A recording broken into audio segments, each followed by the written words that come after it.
Hello dear fans. What is a phenotype? In a broad sense, the phenotype is the general appearance of the organism, due to the totality of the manifestations of the genotype. In a narrow sense, these are individual traits that are regulated by specific genes.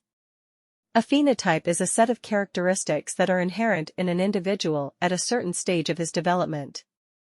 Its formation is influenced by environmental factors and genotype. Most of the molecules and structures that are part of the phenotype and encoded by genetic material are not noticeable in the external appearance of the organism. For example, the blood type is not visible externally. Therefore, the phenotype includes characteristics found by medical, diagnostic, and technical procedures. It also includes acquired behavior and the body's impact on the environment and other organisms. For example, in beavers, a dam can be considered a phenotype of their genes, just like incisors. There are two characteristics of the phenotype: sensitivity and multidimensionality. The first characteristic means the efficiency of the transfer of genetic information of the phenotype towards environmental factors and characterizes the degree of its sensitivity to these factors.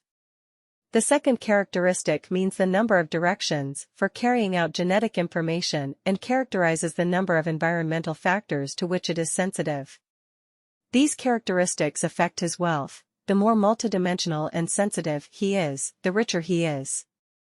For example, the phenotype of a person is richer than the phenotype of a bacterium, since it is more multidimensional and sensitive.